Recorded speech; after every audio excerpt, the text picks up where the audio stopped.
مقدس کو اٹھائے گا اور قرآن کریم کی آیت سے ہی دکھا دے گا کہ صاحب نامہ اعمال نہیں تولے جائیں گے.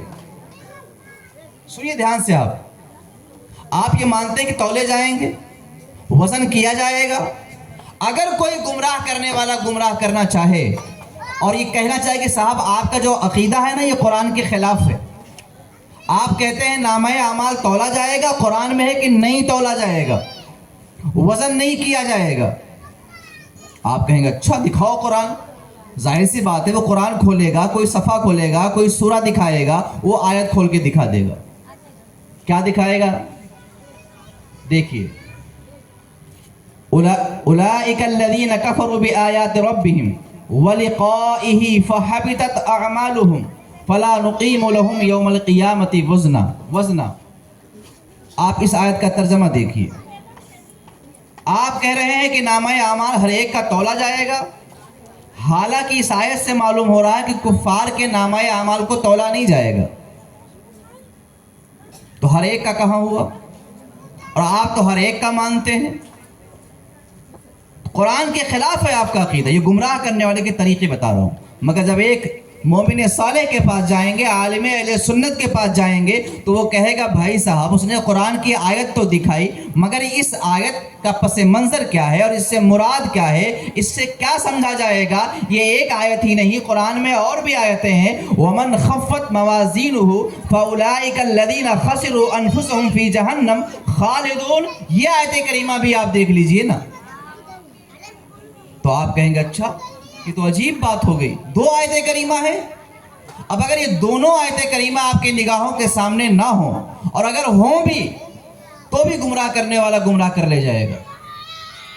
اگر آپ اتباع سواد اعظم نہیں کریں گے، اگر آپ مومن صالح کی صحبت میں نہیں رہیں گے، اگر آپ صدیقین کے ساتھ میں نہیں رہیں گے، وہ جو قرآن نے کہا تھا وَمَن يُشَاقِقِ الرَّسُولَ مِن بَعْدِ مَا تَبَيَّنَ لَهُ الْهُدَى وَيَتَّبِعْ غَيْرَ سَبِيلِ الْمُؤْمِنِينَ، اس کے مطابق آپ عمل نہیں کریں گے. وہ جو قرآن نے کہا تھا صراط الذین انعمت علیہم انعم اللہ علیہم من النبیین، وہ جو قرآن نے کہا تھا یا ایھا الذین آمنوا اتقوا اللہ وکونوا مع الصادقین، یہ جو قرآن نے سچوں کے ساتھ میں رہنے کے لیے، مومنین کے ساتھ میں رہنے کے لیے، سواد اعظم کی پیروی کرنے کے لیے اللہ کے رسول نے فرمایا تھا، اگر یہ آپ بھلا دیں تو یہ دو آیتیں بھی آپ کے سامنے ہوں پھر بھی آپ کو گمراہ کر لے جائے گا. کیسے؟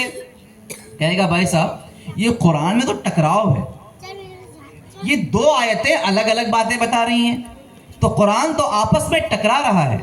حالانکہ ہمارا ایمان و عقیدہ ہے قرآن میں کوئی تعارض نہیں، قرآن میں کوئی ٹکراؤ نہیں، قرآن میں کوئی شک کی جگہ نہیں. قرآن کریم لاریب کتاب ہے، مگر وہ ظالم چونکہ گمراہ کرنا چاہتا ہے، اس راستے سے آپ پر حملہ کرے گا تو قرآن تو دکھائے گا اس کے معنی، مفاہیم اور مطالب جو علماء نے بیان کیے، جو سواد اعظم نے مانا، جو امت کا عقیدہ ہے وہ آپ تک نہیں پہنچے گا. نتیجہ یہ ہوگا آپ سمجھیں گے کہ میں تو قرآن دیکھ کے سمجھ رہا ہوں، قرآن کی آیت دیکھ کے مان رہا ہوں، اور حالانکہ قرآن دکھا کے عشق رسول کی شمع نکال لی جائے گی. یہ مت سمجھیں کہ قرآن میں عشق رسول نہیں ہے، ہر آیت میں عشق رسول ہے. مگر ظالم جو شکاری ہوتے ہیں وہ اس طرح سے شکار کر کے قرآن کریم کی وہ آیات جو مختلف معانی پر ہیں، یا وہ آیات جو مختلف مواقع پر نازل ہوئی ہیں، یا وہ آیات جن کے ظاہر اور معانی ہیں، وہ آیات جن کا تعلق دنیا سے ہے اور بعض کا آخرت سے ہے، ان آیات کو جمع کر کے وہ آپ کو دھوکہ دے سکتا ہے. یا ممکن ہے ایسا بھی کرے، ایک دکھائے اور ایک چھپا لے. اسی طرح سے دوسری بات کون نہیں جانتا، ہر بندہ اپنا بوجھ اٹھائے گا، قیامت کے دن کوئی کسی کا بوجھ نہیں اٹھائے گا. 5 آیتیں ہیں پورے قرآن میں، وَلَا تَزِرُ وَازِرَةٌ وِزْرَ أُخْرَى. یہ ہم سب مانتے بھی، ہمارا عقیدہ بھی ہے. لیکن کوئی گمراہ کرنا چاہے تو ابھی بھی قرآن دکھا کے آپ کو گمراہ کر سکتا ہے، کیونکہ قرآن میں یہ بھی تو ہے کہ ایک شخص دوسرے کا بوجھ بھی اٹھائے گا. یہ بھی ہے کہ کوئی کسی کا بوجھ نہیں اٹھائے گا، اور قرآن میں یہ بھی ہے کہ دوسرے کا بوجھ اٹھائے گا. اب کیا ہوگا؟ ایک جگہ ہے کہ نہیں اٹھائے گا، سب اپنا اپنا کیا دھرا سنبھالیں گے.